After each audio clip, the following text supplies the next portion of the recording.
Voy a permitirme leer el currículum sucinto, desde luego, no podría hacerlo en su amplitud. Ella es egresada de la Universidad La Salle, AC, tiene más de 30 años de experiencia en el sector de la evaluación de la conformidad, normalización, metrología y sistemas de gestión de calidad. Desde 1999 labora en la Entidad Mexicana de Acreditación AC como coordinadora de unidades de inspección para el seguimiento y atención de procesos de las materias de instalaciones eléctricas, eficiencia energética, instrumentos de medición, información comercial, turismo, producto, entre otras. Yo no sé cuáles sean esas entre otras, pero bueno, deben de ser muchas también. Está calificada dentro del padrón de evaluadores y expertos técnicos de la EMA como evaluador líder para el programa de unidades de inspección y en el de organismos validadores y verificadores de gases efecto invernadero. Es evaluadora internacional para evaluar entidades de acreditación para la Cooperación Interamericana de Acreditación y la Cooperación de Acreditación de Asia-Pacífico. Gladys, bienvenida. Muchísimas gracias por estar nuevamente con nosotros. Bueno, no es desde luego la primera vez, ya has estado varias veces con nosotros, tampoco será la última. Y el público es tuyo, el micrófono también, el tema, bueno, todo esto es tuyo. Muchas gracias. A tus órdenes. Gracias, ingeniero. Adelante. Pues gracias a todos por estar aquí, gracias al Colegio de Ingenieros Mecánicos por la oportunidad de participar nuevamente presencialmente aquí en sus eventos, y pues me da mucho gusto estar con ustedes. Básicamente, como bien saben, la Entidad Mexicana de Acreditación lleva 24 años operando, llevando a cabo las actividades de acreditación, en particular en este sector para las unidades de inspección de instalaciones eléctricas y eficiencia energética. No traigo un tema particular en el sector energético ni en la norma, porque lamentablemente no hemos tenido modificaciones recientes, seguimos con nuestra misma versión 2012. En este momento pues están paradas todas las revisiones de normas oficiales mexicanas en el país. Eso nos ha impedido poder avanzar en ese tema, pero no por eso se han mantenido nuestras unidades de inspección acreditadas, y el único cambio relevante que hemos tenido de pandemia para acá pues fue justamente la publicación de la Ley de Infraestructura de la Calidad, que viene a sustituir a la vieja Ley Federal sobre Metrología y Normalización, la cual pues mantiene las disposiciones y las actividades que llevábamos a cabo en México desde hace más de 40 años, de mantener lo que son los conceptos de la elaboración tanto de normas en México como la figura del organismo de evaluación de la conformidad, que vienen siendo los laboratorios, las unidades de inspección, los organismos de certificación, así como también todos los temas de metrología y todo lo que es el entorno a nivel mundial de lo que es la infraestructura de la calidad actualmente. Entonces, en ese sentido, básicamente, vamos a ver que camine. Está prendido. Ahí está. Sí. Ahí va. No recorre.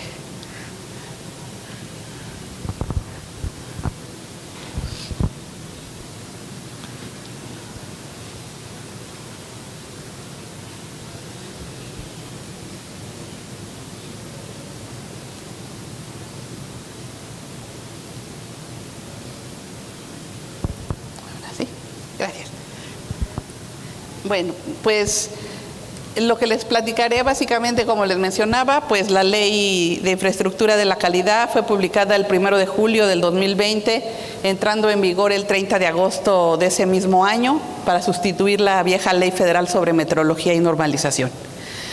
En este sentido, ¿por qué denominaron esta ley con ese nombre, diferente a como lo teníamos, derivado de los conceptos internacionales generados tanto por la Organización de Desarrollo de las Naciones Unidas y la Organización Internacional de Normas, en el sentido de que manejan los conceptos de metrología, lo que es la estandarización y la evaluación de la conformidad. Y en ese sentido, en 2008 se tiene como base un progreso rápido para identificar 3 elementos clave que van a ser la facilitación de creación y capacidad comercial y el desarrollo económico, y ahí se desarrolla y se empieza a utilizar el vocablo infraestructura de la calidad.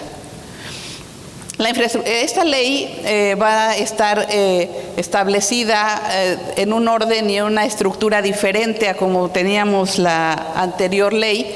En este sentido vamos a tener establecidos 4 libros, los cuales están identificados 165 artículos, de los cuales se dividen estos 4 libros en los siguientes temas. El primero es del Sistema Nacional de Infraestructura de la Calidad, donde habla todo el concepto de para qué existen los esquemas, la creación de las normas, la cabeza de sector que va a ser la Secretaría de Economía, etcétera. Después tendremos todo lo que es el libro 2, que habla del sistema de calidad y la innovación, que vienen siendo las plataformas tecnológicas con las que la autoridad normalizadora va a estar difundiendo todo lo que existe en nuestro país. El tercer libro habla de la metrología y el último libro habla de las disposiciones finales de lo que pudiera tener desde conceptos adicionales, así como también todos los transitorios que puedan aplicarse mientras no tengamos un reglamento para poder interpretar muchos de estos artículos. Se requiere evidentemente que cualquier ley tenga su reglamento y este aún no se publica, pero estamos utilizando de apoyo en algunos elementos de interpretación el viejo reglamento de la Ley Federal sobre Metrología y Normalización. En este sentido, como les decía, vamos a tener estos primeros 4 títulos y el 5 y el 6 que hablan de integración, organización de la evaluación de la conformidad, y el sexto de evaluación de la conformidad es donde realmente nos enfocamos nosotros de mayor interés, porque ahí es donde aparecen tanto las entidades de acreditación como los organismos de evaluación de la conformidad. En el título 1 vendrán las disposiciones preliminares, en el 2 instancias encargadas de la normalización, el 3 el programa y normas oficiales mexicanas, los procedimientos de las normas oficiales mexicanas, el de integración y organización de la evaluación de la conformidad y en sí lo que es la evaluación de la conformidad, que son los primeros 72 artículos. Para el libro 1 entonces vamos a encontrar todo lo relacionado con el objeto de la ley, sus atribuciones y lo que son las autoridades normalizadoras. Viene ahora un cambio, ya no les llamamos dependencias, sino autoridades, las que emiten normas en nuestro país, que vienen siendo las mismas secretarías de Estado de toda la vida que han generado normas para la seguridad de las personas, del medio ambiente, de las vías generales de comunicación, de los animales, del medio ambiente y de pues todo lo que nos rodea. Por otro lado, en el capítulo 2 van a aparecer las definiciones y principios que ya aparecen en esta ley, un término nuevo que no teníamos anteriormente. Por otro lado, en el capítulo 3 van a estar la aplicación y los métodos de interpretación. En el capítulo 4, los objetivos legítimos de interés público. Y en el capítulo 5 va a estar el régimen internacional de normalización y evaluación de la conformidad. Esta ley y su reglamento en su momento, cuando se tenga, son aplicables para todo el proceso de normalización y estandarización, acreditación y evaluación de la conformidad, y prevalecerá sobre cualquier otro previsto en la legislación aplicable a las autoridades normalizadoras. En caso de antinomías o contradicciones entre alguna otra ley que estuviera publicada en nuestro país, va a prevalecer y va a dominar lo que diga primeramente esta ley en esos términos. Esto está muy chiquitito, pero bueno, básicamente aquí les enuncio y les identifico que actualmente en nuestro país contamos con 8 leyes generales y 26 leyes federales. Dentro de las leyes generales, pues está la Ley General de Mejora Regulatoria, la de Equilibrio Ecológico y Producción al Ambiente, la Ley General de Pesca y Acuicultura Sustentable, la Ley General de Salud, la Ley General de Protección Civil, la Ley General de Desarrollo Forestal Sustentable, la Ley General de Vida Silvestre y la Ley General de Turismo. Y las federales, pues entre algunas que contamos en algunos ámbitos en donde tiene vínculo con las actividades de evaluación de la conformidad, pues está la de Caminos y Puentes y Autotransporte Federal, también está la de Protección al Consumidor, la de Competencia Económica, la del Trabajo, la de Comercio Exterior, la de Mina, la Ley de Obras Públicas, la de Desarrollo Sustentable, la Ley de Desarrollo para la parte de hidrocarburos, la de la industria eléctrica, la de elaboración y venta de café tostado, infinidad. Son 26 leyes que tienen mucho vínculo en un momento dado que serán relevantes para el proceso. Nuestras autoridades estatales, municipales, ahora sí se toman en cuenta dentro de la ley, en donde van a ser entes que van a auxiliar al Ejecutivo Federal y en colaboración con las propias autoridades normalizadoras en aplicar y observar las leyes. Evidentemente, cuando se han publicado normas oficiales mexicanas, el principio fundamental es que se vigilen y que se den cumplimiento en todo el país, pero lamentablemente muchas de las leyes, muchas de las normas que se publican no tienen algo que los agarre o lo obligue a que se dé cumplimiento a las mismas, como es el caso de la norma de instalaciones eléctricas, que nos ayuda mucho que la ley de energía se contribuya al cumplimiento de esta norma, garantice la seguridad de las instalaciones eléctricas, nos permite que creamos la figura de la unidad de inspección y sí sea un negocio y que sí sea un proceso que se exija y que se vigile. Pero hay muchas otras normas que no nada más se publican, pero no tienen dientes, no tienen manera de que se den cumplimiento, a pesar de que sí son normas fundamentales que nos podrían ayudar a la seguridad. En ese sentido, pues tenemos esta disposición en cuanto a las autoridades estatales y municipales, ya les dan mucho más juego. Por otro lado, en cuanto a los conceptos que aparecen en esta ley, van a aparecer los siguientes términos que no estábamos familiarizados, que es evidentemente lo que es la infraestructura de la calidad, que son todos estos conceptos que ya mencioné. Va a marcar ahora el nuevo Sistema Nacional de Infraestructura de la Calidad, el Sistema de Calidad e Innovación, la Plataforma Tecnológica Integral de la Infraestructura de la Calidad, principios generales, el término unidades de inspección por unidades de verificación, organismos nacionales de estandarización, sujeto facultado para estandarizar, recurso de revisión, autodeclaración de cumplimiento, la determinación de riesgos, los institutos designados de metrología y el término estándares. La infraestructura de la calidad entonces será el conjunto de iniciativas, procesos, instituciones, autoridades normalizadoras, organizaciones, actividades y personas que van a interactuar entre sí. Y esto va a tener la finalidad de proporcionar resultados que garanticen los objetivos legítimos de interés público e impulsen al desarrollo y a la reactivación económica del país. Entonces, desde la introducción y desde la definición de lo que es la infraestructura de la calidad, vamos a encontrar pues desde el concepto del nombre de esta ley. Por otro lado, el Sistema Nacional de Infraestructura de la Calidad será el encargado de coordinar desde autoridades normalizadoras, el Centro Nacional de Metrología, los sujetos facultados para estandarizar, los institutos designados de metrología que van a ser bracitos adicionales que va a tener el CENAM, organismos nacionales de estandarización, los organismos de evaluación de la conformidad y las entidades de acreditación.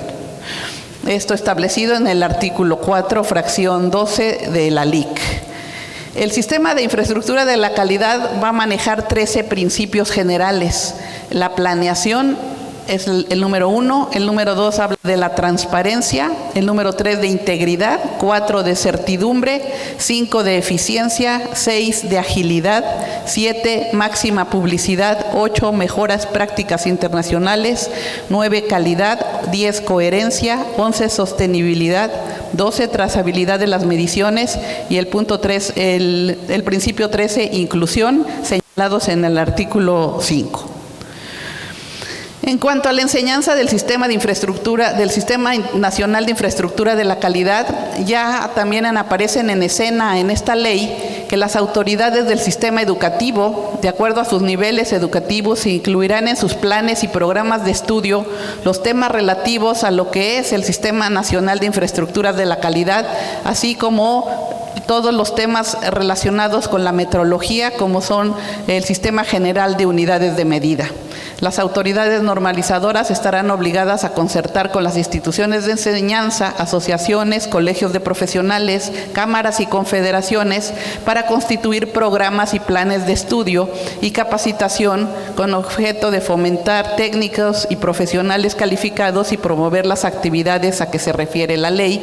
Y esto hace la inclusión de todos estos entes para desarrollar, mejorar y que también sean parte de la mejora de lo que se esté publicando en nuestro país, y esto viene previsto en el artículo 3, fracción 4. Seguimos en el título 2 de este mismo libro. Aquí vamos a encontrar todo lo referente a las instancias encargadas de la normalización, en donde se maneja todavía una comisión, pero ahora ya de infraestructura de la calidad, un consejo técnico, un secretario ejecutivo, las autoridades normalizadoras y los comités consultivos nacionales de normalización, que vendrán haciendo las mismas acciones y actividades que hacíamos en los 90 hasta 2020, que eran los comités consultivos nacionales de normalización. Ahora serán comités consultivos, pero de la parte tanto de estandarización y normalización, derivado de que nosotros anteriormente teníamos normas oficiales mexicanas y normas mexicanas. Las mexicanas eran las voluntarias y las oficiales eran las obligatorias, y ahora se han cambiado en el sentido de que las voluntarias ya les denominamos en México estándares y quedan únicamente denominadas como normas las obligatorias, que serán las normas oficiales mexicanas publicadas por las diferentes secretarías de Estado. Por otro lado, en los siguientes 19 artículos de este mismo libro 1 van a aparecer todo lo que son los requisitos y reglas generales de la integración de los comités, todo el tema de las entidades de acreditación y los organismos de evaluación de la conformidad. Las entidades de acreditación se mantiene como lo teníamos en la vieja ley, en plural, para que haya otras oportunidades de tener otras opciones para la acreditación, así como también mantienen las figuras de los organismos de evaluación de la conformidad conocidos, incluyendo también proveedores de ensayos de aptitud, proveedores de materiales de referencia y organismos validadores verificadores de gases de efecto invernadero. Los organismos de evaluación de la conformidad, para obtener su acreditación, ahora la ley señala muy puntualmente en el caso de personas morales que deben incluir dentro de su objeto social un nuevo elemento, en el sentido de que pues normalmente los notarios manejan ciertos machotes de qué manejan en los objetos sociales de todas las actividades que pueden establecerse en una empresa que se constituye, pero si esa empresa le interesa inspeccionar normas o tener un laboratorio acreditado o tener un organismo de certificación, sí tendrá que insertar dentro de su objeto social la actividad de evaluación de la conformidad para que nosotros podamos llevar a cabo el trámite de acreditación. Por otro lado, también la propia Secretaría de Economía está señalando en esta ley que hay obligaciones que tenemos tanto las entidades de acreditación como los organismos acreditados, en que tenemos que mandarles periódicamente a la autoridad nuestro listado de tarifas y precios, así como nuestra metodología utilizada para determinarlos, por lo menos con 20 días de anticipación a la fecha que pretenden ser aplicadas, a fin de que sean publicadas en la plataforma tecnológica integral de la infraestructura de la calidad, la cual todavía no existe, pero sí nos exige a todos que le mandemos a la Secretaría de Energía o a la Secretaría de Economía nuestras tarifas, dependiendo del ámbito en donde nos estemos moviendo. Por otro lado, también habla de del padrón de evaluadores, que la propia ley sigue manteniendo la figura, en el sentido de que para llevar a cabo las actividades de acreditación requerimos gente calificada que pueda evaluar la competencia técnica de esos laboratorios de ensayo, calibración, esas unidades de inspección de cualquier materia, esos organismos de certificación nos demuestren que van a tener todas el cumplimiento para dar esos servicios. Las personas que participan como auditores, pero como estamos en el ámbito de la evaluación de la conformidad, los denominamos evaluadores, pero son sinónimos, y ese padrón nacional de evaluadores ya lo gestiona y lo administra la autoridad que es la Secretaría de Economía, y ahí va a tener el pool o todo el listado de gente reconocida como experto técnico o evaluador que ayuda a acreditar organismos, y ya la EMA en ese momento, cuando dejamos de ser la única entidad de acreditación autorizada, nuestro padrón se llama Padrón de Evaluadores de EMA, y le quitamos el término nacional porque ya lo administra la propia Secretaría de Economía.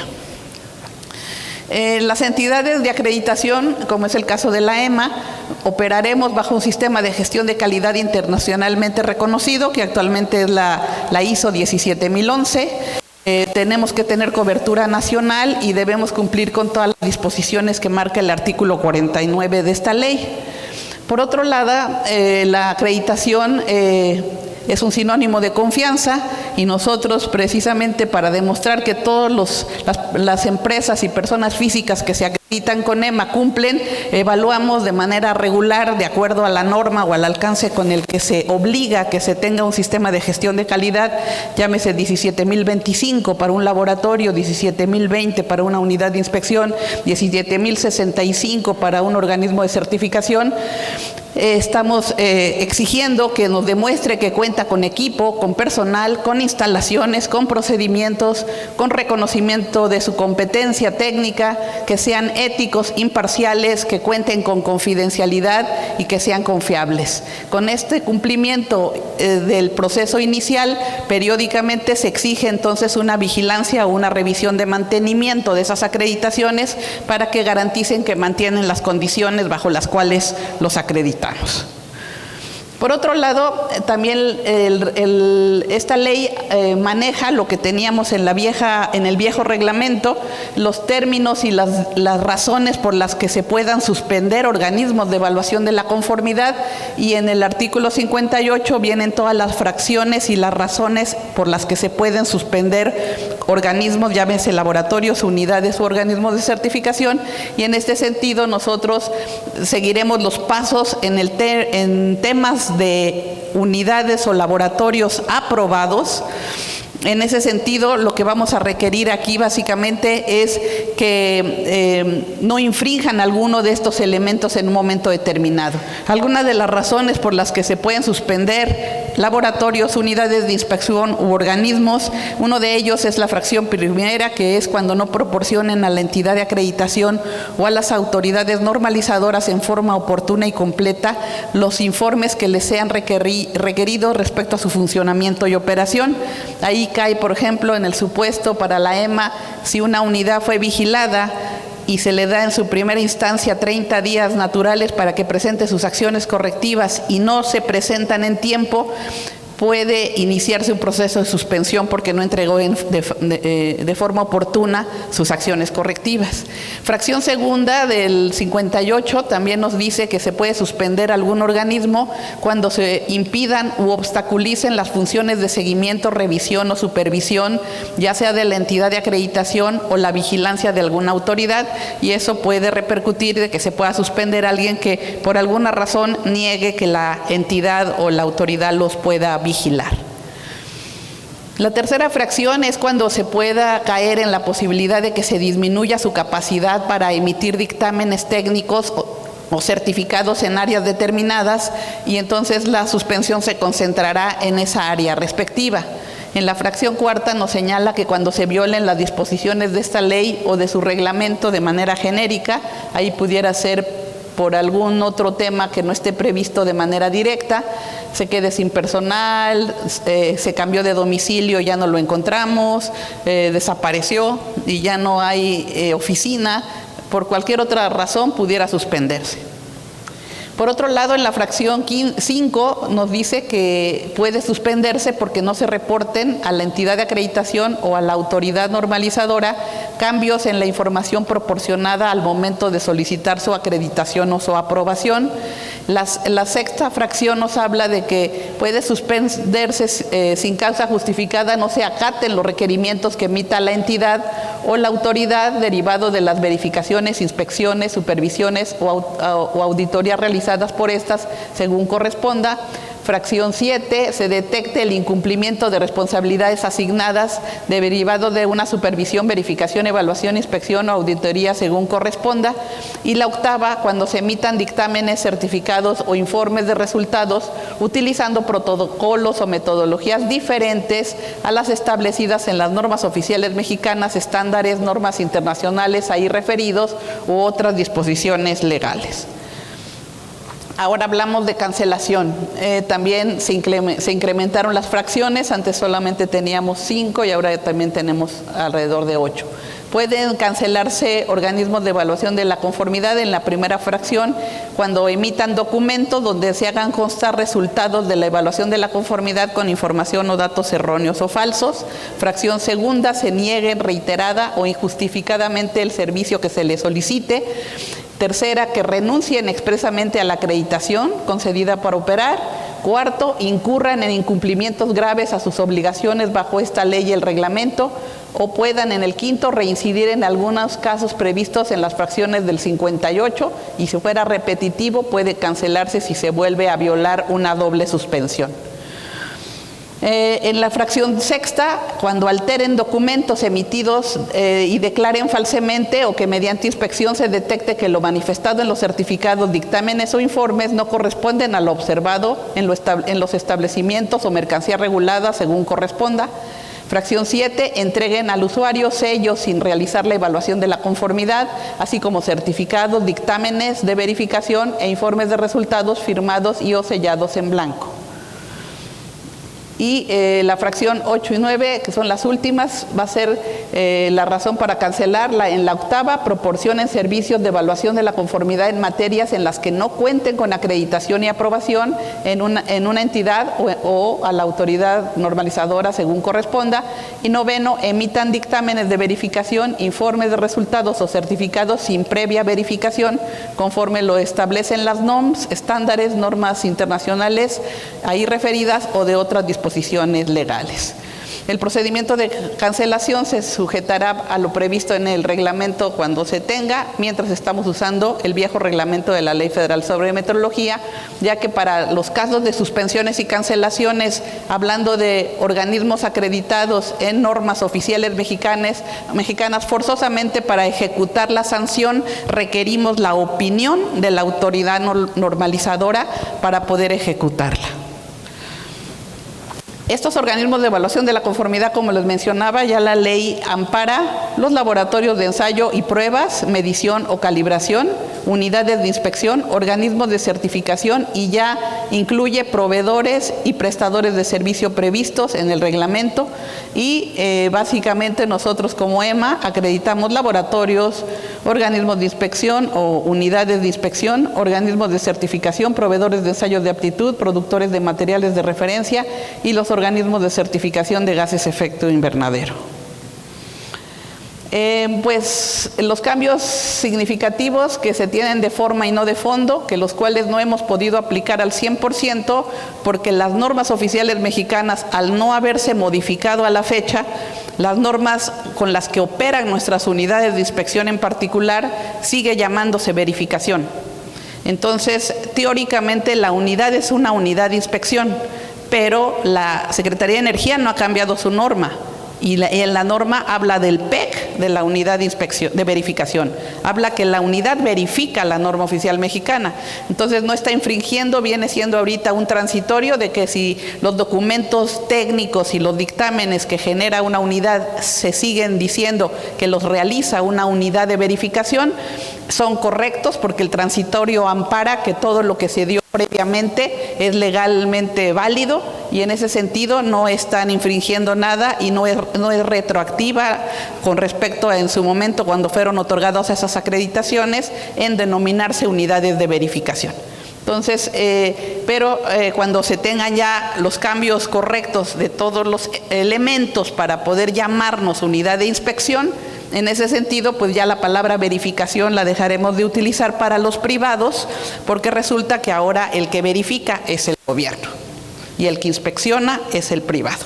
Hicieron el juego o el cambio de término entre estos dos estos vocablos a partir de esta nueva ley, pero insisto, nosotros como EMA, cuando vigilamos a nuestras unidades de inspección, teóricamente en su manual de calidad ya se dicen unidad de inspección, pero en sus formatos técnicos sigo respetando que sigan llamándose verificación porque sigue mandando la norma oficial mexicana vigente. Entonces, en ese sentido, pues tenemos que la verificación ahora para esta nueva ley es inspección, la unidad de verificación ahora es unidad de inspección y la verificación es solamente emitida por la autoridad normalizadora. La inspección sigue siendo el mismo término que teníamos en la vieja definición de verificación, que será la constatación ocular o comprobación mediante muestreo, medición, pruebas de laboratorio o examen de documentos que se realizan por unidades de inspección para evaluar la conformidad en un momento determinado a petición de parte. Y esto está señalado igual en el artículo 4, fracción 13. Se redefinen conceptos como verificación y vigilancia.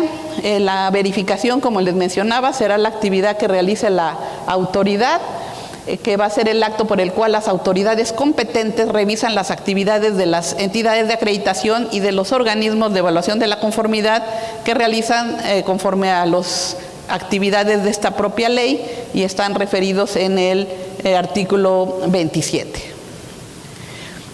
Seguimos en el libro número 1, seguimos ahora hablando de evaluación de la conformidad, hablando de lo que son los procedimientos de evaluación de la conformidad y de los acuerdos de reconocimiento mutuo y las equivalencias.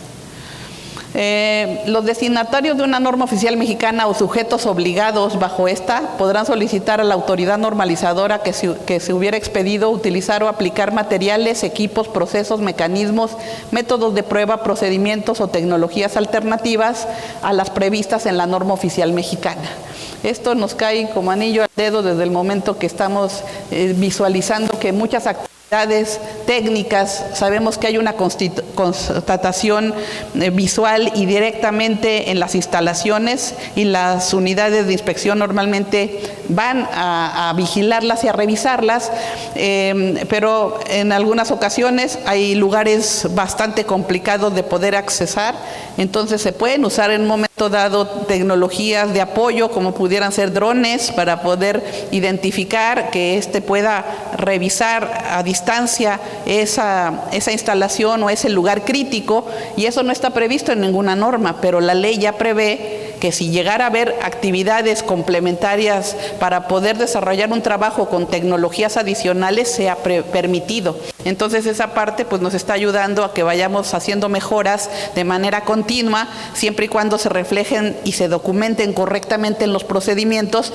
pero la ley ya nos está abriendo esa puerta mientras se modificará la norma en un momento determinado para que ya fuera muy precisa y concisa para poderlo identificar.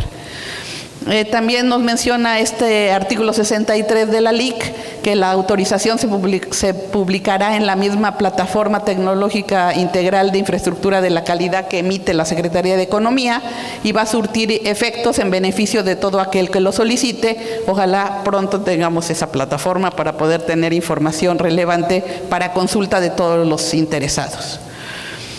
Por otro lado, los acuerdos de arreglo de reconocimiento de mutuo y acuerdos de equivalencia, esta ley establece tanto para el orden público e interés social y las disposiciones son observación general y obligatoria en todo el territorio nacional y sin perjuicio de los dispuestos en los tratados internacionales con los Estados Unidos mexicanos podremos tener parte de esos acuerdos y derivado de eso, pues la entidad mexicana de acreditación tiene todos los acuerdos de reconocimiento a nivel mundial para que todos nuestros acreditados en México puedan trabajar en cualquier país sin necesidad de volverse a acreditar porque cumplen con las mismas disposiciones. Cuando estamos hablando de programas internacionales, esto se ve y se entiende muy claramente para los que certifican ISO 9001, por ejemplo, sistemas de gestión de calidad. Si una empresa se certifica en México, puede dar servicio en cualquier parte del mundo y por eso también al revés, encontramos cualquier organismo de certificación norteamericano, español, argentino o francés que dan servicios en México porque hay un acuerdo de reconocimiento que están exactamente llevando a cabo el proceso de acreditación, de la misma manera. Estos acuerdos de reconocimiento mutuo se establecen entre la Secretaría, en un momento dado que viene siendo la Secretaría de Economía, y las autoridades normalizadoras, y entre ellos se pone un ejemplo muy claro de que la COFEPRIS tiene un acuerdo con la FDA de los Estados Unidos para poder reconocer algunas actividades en cuestiones de salud y son reconocidas algunas normas internacionales en ese sentido. Y esto está establecido en el artículo 70 de esta ley. También los arreglos de reconocimiento mutuo nos permite a nosotros como EMA poder tener reconocimientos con otras entidades de acreditación del mundo, como puede ser una estadounidense como es A2LA o el Standard Council of Canadá, en el sentido de que si en un momento dado tenemos algún acreditado extranjero que quiso hacer el servicio con la EMA, le pedimos al Standard Council o al A2LA que ellos los evalúen en nuestro nombre para que los costos de la vigilancia sean mucho más económicos y no tengamos que viajar al extranjero. Ese tipo de convenios se tienen entre entidades de acreditación y la ley lo permite. Los acuerdos de equivalencia van a ser esas resoluciones por las cuales la propia Secretaría de Economía, por sí o a solicitud de alguna interesada, va a reconocer o aceptar unilateral o recíprocamente reglamentos técnicos del extranjero, que nos va a ayudar a que la evaluación de la conformidad se lleve entre las entidades internacionales o extranjeras, de tal manera que podamos, cuando menos, tener el mismo grado de conformidad al momento de evaluarse. Esos son los términos de equivalencia que también señala la Ley de Infraestructura de la Calidad. La equivalencia va a ser la posibilidad de aceptar como equivalentes reglamentos técnicos o procedimientos de evaluación de la conformidad, y esto lo prevé en el entendimiento mutuo, en el sentido de que nos va a ayudar a garantizar que no se repliquen requisitos y que se revisen en un solo momento con un solo término, y esa acreditación o ese organismo que está dando un servicio ya no tenga que estar siendo evaluado cada vez que toca una puerta en un país diferente. En el libro 2 ya nos habla ahora de lo que es el sistema de calidad y la innovación. En este sentido vamos a encontrar todos los términos y las disposiciones generales, cómo se van a elaborar los estándares, que serán los documentos voluntarios, cómo se llevan a cabo las modificaciones de los estándares, que va a ser prácticamente igual como lo hacíamos con la vieja ley, que se hacen revisiones quinquenales de los estándares y de las normas, y que pueden estos estándares ser creados por organismos de estandarización, ya no de normalización, que son los privados que existen, cómo se hace la revisión sistemática y el cumplimiento de esos estándares y su demostración. El estándar entonces va a ser el documento técnico que nos ayuda y que prevé un uso común y repetido de reglas, especificaciones, atributos o métodos de prueba aplicables a un bien, a un producto o a un proceso, así como aquellos relativos a la terminología y simbología, embalaje, marcado, etiquetado y concordancia. Entonces, en este sentido, como les mencionaba, nosotros ya tenemos ahora que las NMX se denominan estándares y los organismos nacionales de estandarización adoptarán el Código de Buena Conducta para elaborar normas de acuerdo a lo que establece la Organización Mundial de Comercio, que será una disposición para estos organismos que cumplan con este Código de Conducta. En cuanto a la autoridad normalizadora, pues vienen siendo nuestras autoridades o nombre conocido por todos, las dependencias que emiten las normas, así como también algunos órganos desconcentrados que generan normas oficiales mexicanas. Ellos son los únicos que generan las NOMS en nuestro país.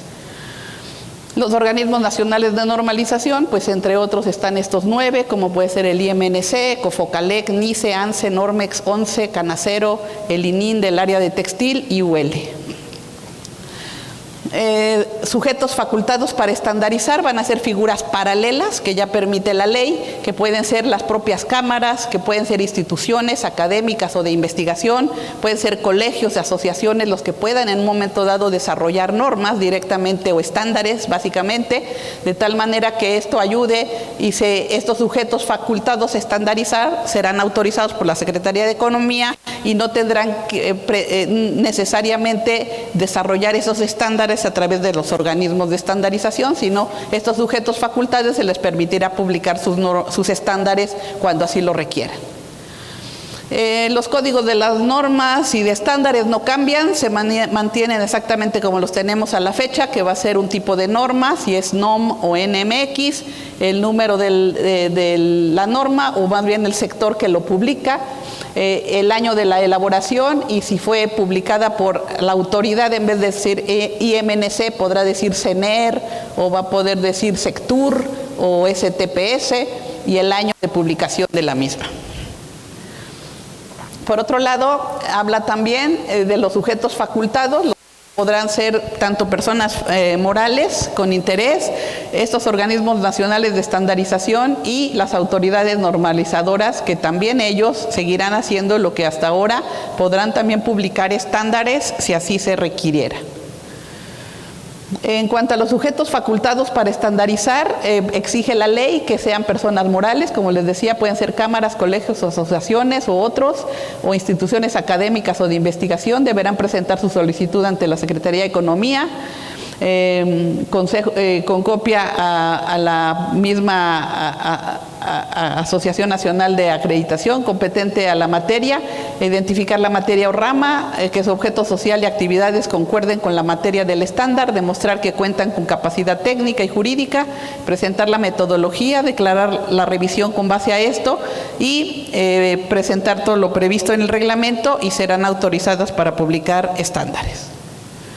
Por otro lado, las autoridades podrán realizar labores de estandarización, como les mencionaba, porque pues ellos pueden tener los dos roles. Si es que ningún organismo de normalización o estandarización publicara la norma, lo puede publicar directamente la Secretaría de Economía.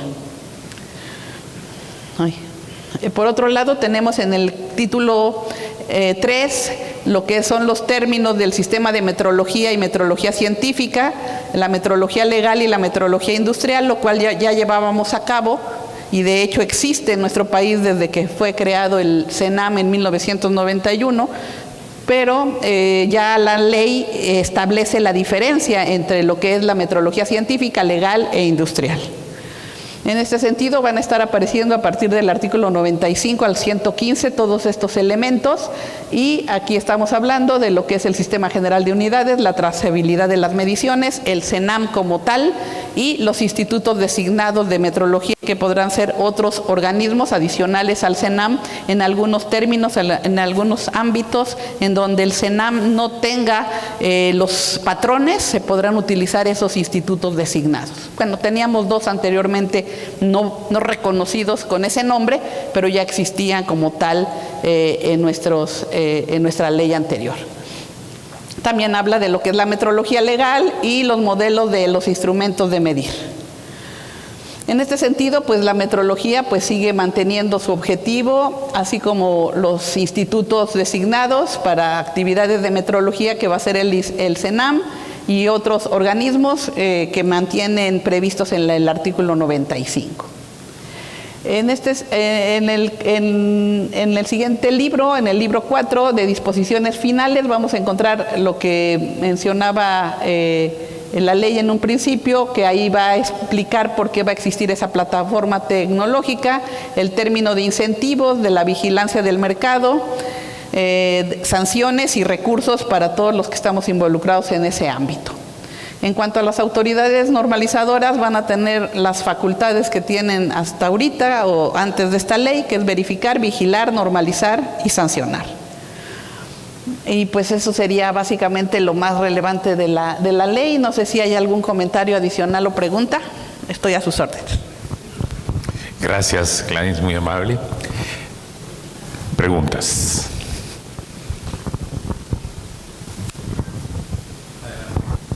Bueno, Héctor Barona, le tengo dos preguntas. Sí, ahora que ya estamos cambiando las NMX Standards, ¿sí?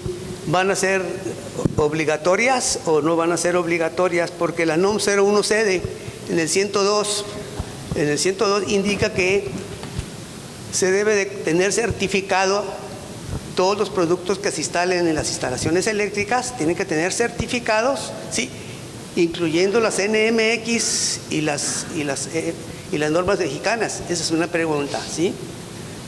La otra pregunta es referente a las tecnologías alternativas y a los acuerdos equivalentes y los reglamentos técnicos, porque nosotros nos estamos viendo invadidos por productos chinos. Estamos llenos en los productos chinos, aquí tenemos un ejemplo, ¿sí? Entonces, mi pregunta seria es respecto a todo ese equipo e instalaciones que hay y que van a venir, porque todo lo que está llegando es ¿qué se puede hacer por parte de las unidades verificadoras y de la entidad mexicana de acreditación? Esas son las dos preguntas. Gracias. Muy bien. Bueno, como les explicaba, las NMX, en vez de llamarse normas mexicanas, ahora se van a llamar estándares, van a seguir siendo voluntarias. Pero en el momento de que alguna norma oficial mexicana la correlaciona o la identifica en su norma como un método técnico que es obligatorio de revisarse, ese estándar se convierte en obligatorio, como es el caso de la norma 01CD, que menciona que para poder garantizar que el material eléctrico esté garantizando el cumplimiento de las disposiciones nacionales, esté certificado, y esa certificación la hacen bajo normas técnicas que vienen siendo estándares voluntarios, pero sí se vuelven obligatorios en el momento de que hay una disposición oficial que la unidad de inspección tiene que constatar que estén certificados, y esa certificación se convierte obligatoria. Se supone que cuando entran productos de cualquier país para que se vendan en México, cuando se importan, deben cumplir con todas las autorizaciones y todas las disposiciones de seguridad, de vigilancia de etiquetado comercial, de cuestiones legales, de todo lo que es el venderse en México, deberían cumplir. Lo que sí hemos encontrado lamentablemente es que sí, hay muchos productos extranjeros que entran a nuestro país con todas las regulaciones correctas y completas, pero se encuentran en el mercado también productos de otros países que entran por debajo del agua y que no traen ni el etiquetado en español, ni sabemos si las condiciones van a cumplir, y se quieren poner a competir con productos que sí están vigilados y están realmente certificados. Entonces ahí ese es un gran tema, de que no solamente en el sector eléctrico, lo encontramos en cualquier otra área, en donde no estamos garantizando o no sabemos cómo entran al país ese proceso que no es regulado. Lo que ha hecho a la entidad durante estos 24 años que llevamos acreditando es tener un acuerdo o un acercamiento de manera continua con todas las autoridades normalizadoras que se dejen, para poder tener un acuerdo y platicar con ellos en donde necesitan más figuras de acreditadas para dar cumplimiento a toda la cadena cadena de un proceso, de un producto, de un servicio. Y sí, se han acercado a nosotros y hemos logrado que se incremente la vigilancia de muchas normas oficiales, pero lamentablemente, a pesar de que tendremos más de 2,000 normas seguramente en todos los ámbitos, ni el 33% se vigila, ni apenas si se da cumplimiento.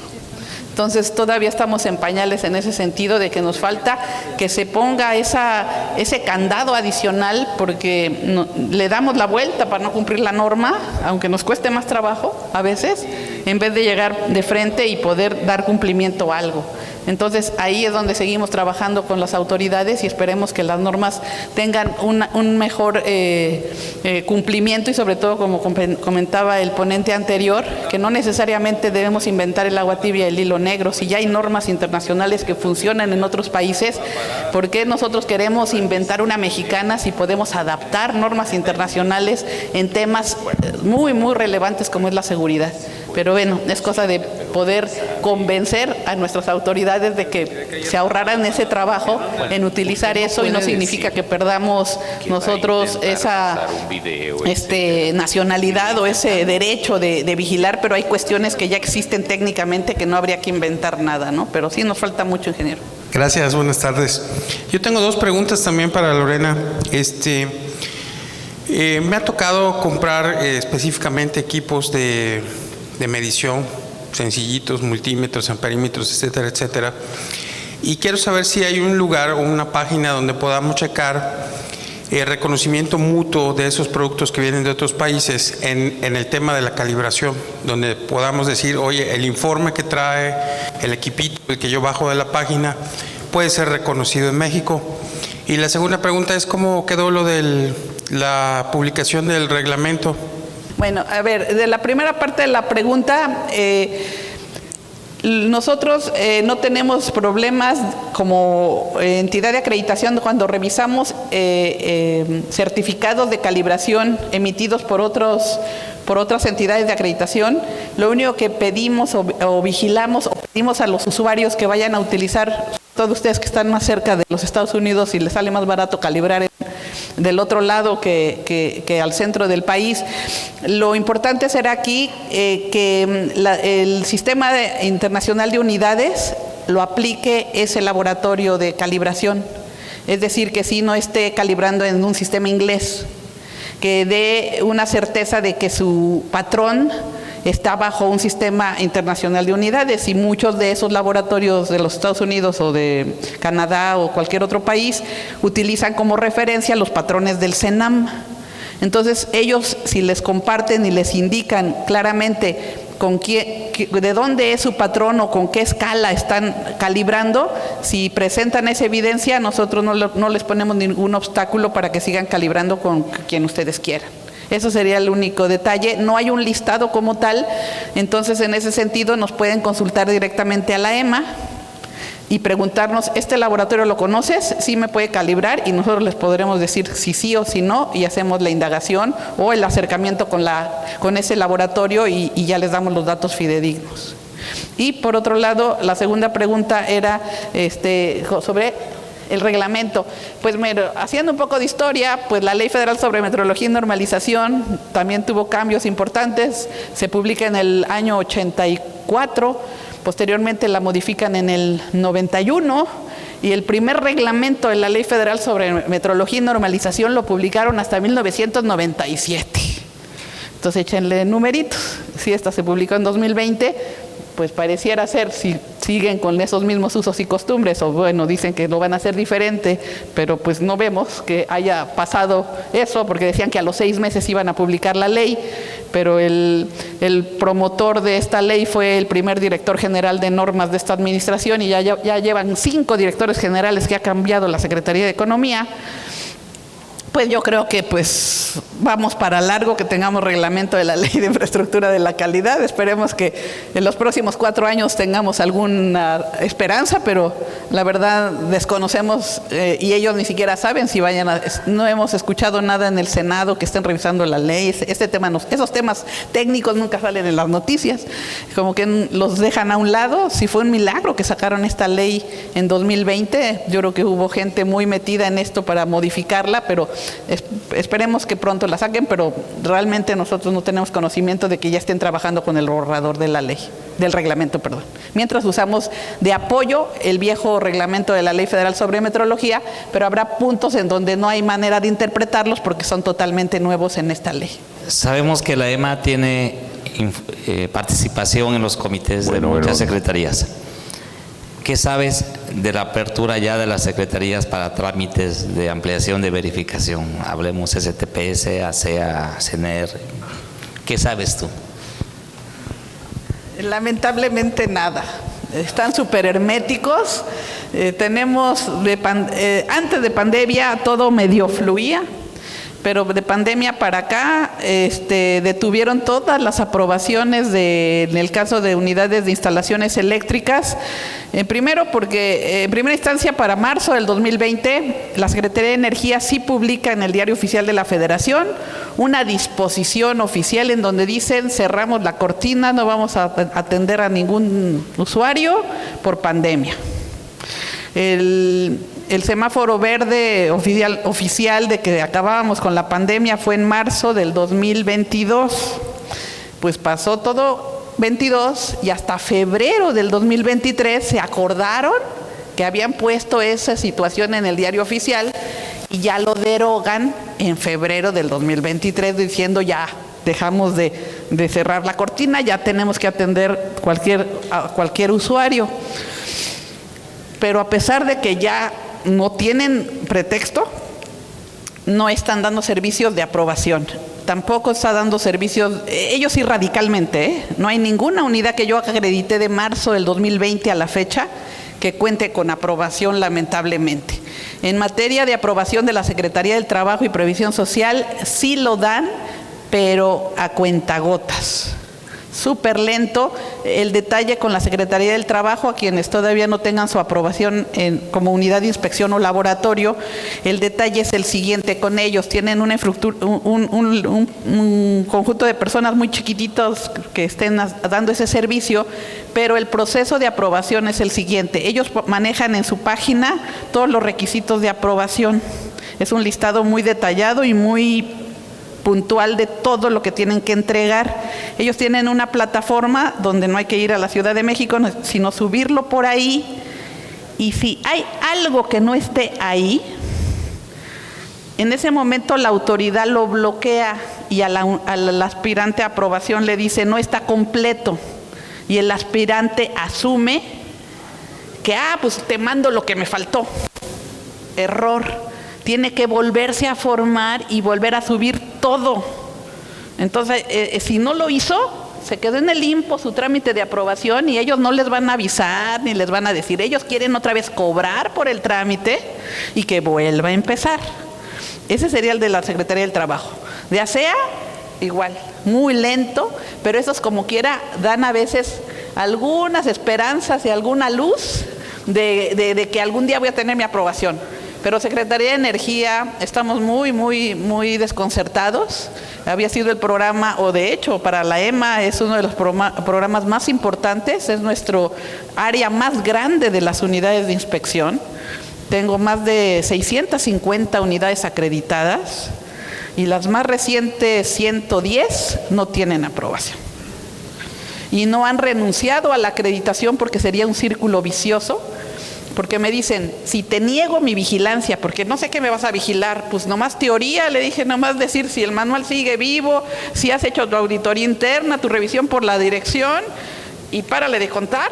Entonces lo único que hizo la EMA es cobrarle un 25% de lo que cuesta una vigilancia de una unidad normal, para que mantenga su acreditación, porque en el momento que no me acepten la vigilancia, yo lo suspendo. Si lo suspendo, pues yo le aviso a la CENER. Y si la CENER estaba en el supuesta esperanza de que soltara las aprobaciones, pero si lo ve suspendido, pues lo manda a la fila, como les decía, de la otra secretaría. Entonces también, nunca obtendrían su aprobación. Entonces siguen muy esperanzados de que lo puedan liberar, pero no tenemos conocimiento, no nos abren la puerta, no nos contestan las consultas escritas ni por teléfono. Antes las personas, hace 2 años, había personas que contestaban las llamadas, ya no contestan el teléfono. tenemos unidades que van, al menos que son de Ciudad de México, que tienen la oportunidad de ir todos los días, van a la Secretaría a preguntar por su trámite de aprobación. Antes, por lo menos, los dejaban subir al 8º piso, que es donde está la Dirección General. Ya no los dejan entrar, nada más pueden dejar su carta en oficialía de partes.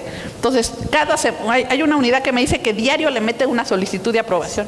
La misma solicitud la mete todos los días y no lo atienden.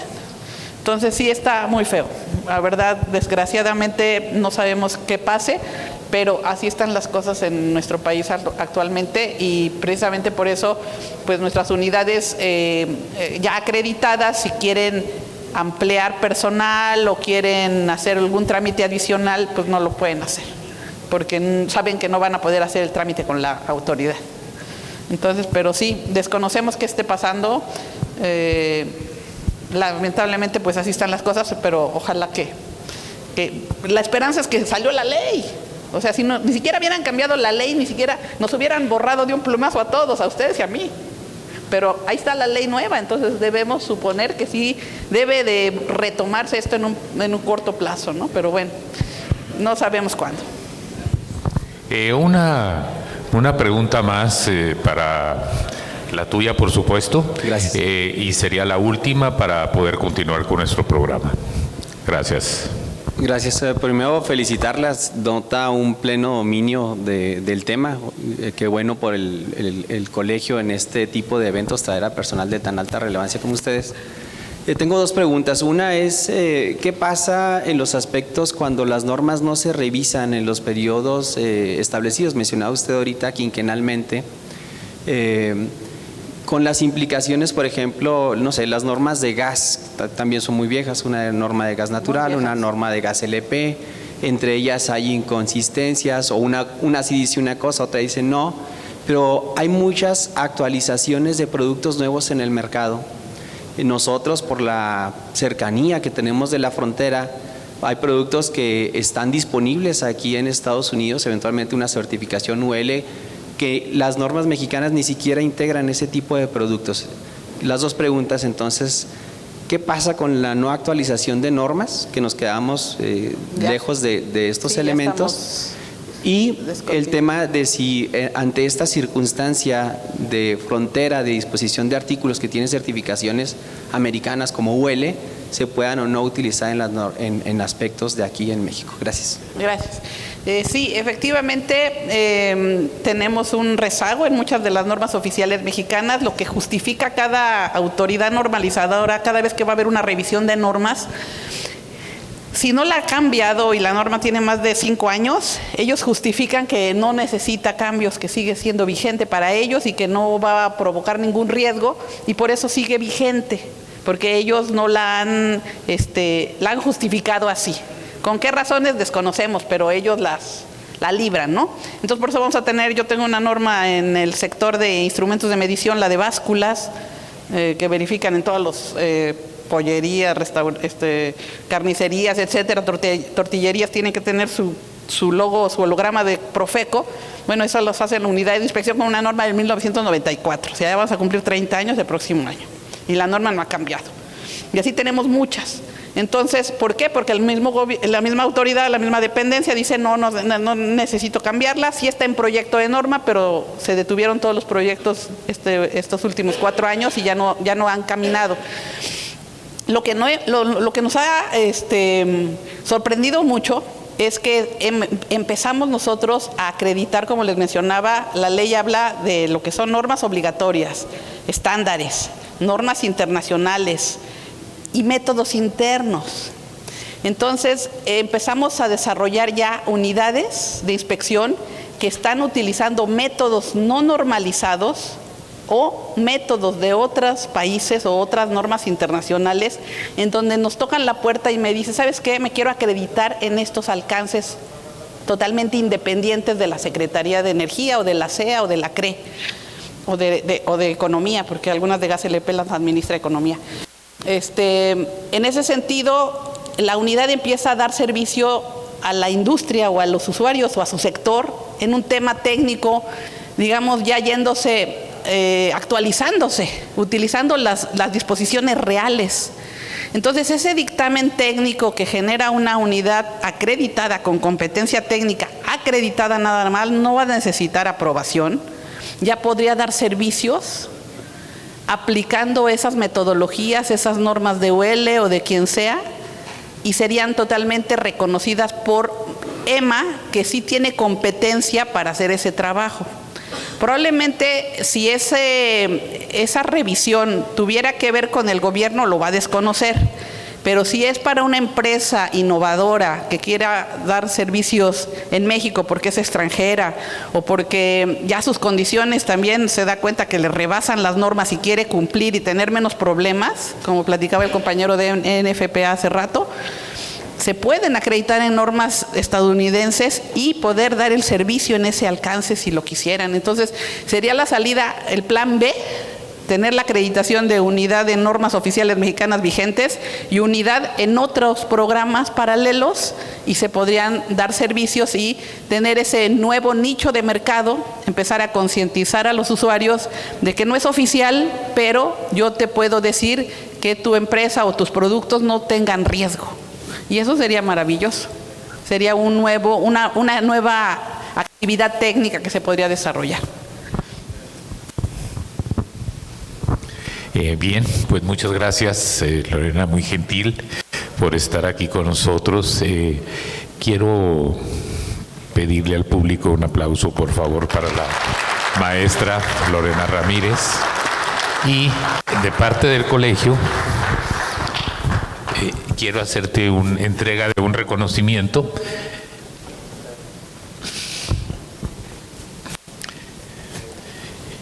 Es este reconocimiento de parte de nuestro colegio a través de nuestro presidente. Si quieres, por favor, Jesús, hacer la entrega del reconocimiento a Lorena. Vamos a firmar un convenio de colaboración. Sí, estamos. Okay. Me enorgullece mucho volver a Chihuahua como coordinadora del grupo de EMA regional. Como saben ustedes, EMA no tiene sucursales y llevamos más de 15 años visitando toda la República con un representante, y me toca ahora representar a la EMA en Chihuahua. Estuve del 2013 hasta el 2020 como responsable, después me fui a Coahuila a cubrir 3 años y ahora regreso. Y tengo la suerte de poder participar en este congreso. Los felicito, salió excelente y va muy bien y los temas son muy interesantes. Y tuve la oportunidad de platicar con el ingeniero Garza para poder firmar un convenio de colaboración entre el CIME Chihuahua, Ciudad Juárez y EMA para seguir trabajando en poder participar en eventos con ustedes, que ustedes participen en eventos de EMA, en fortalecer todo lo que es la evaluación de la conformidad en la zona de Ciudad Juárez.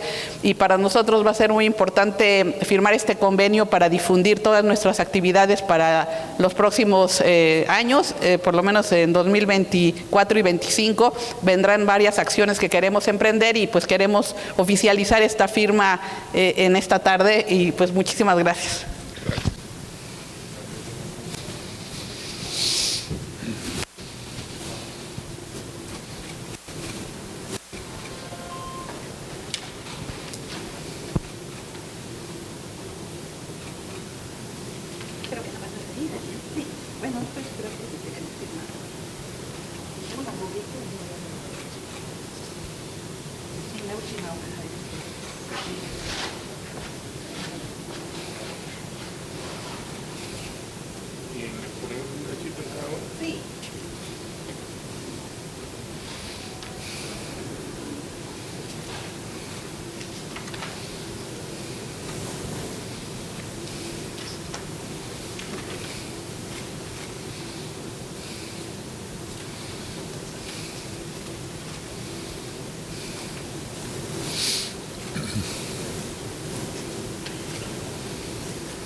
Bien.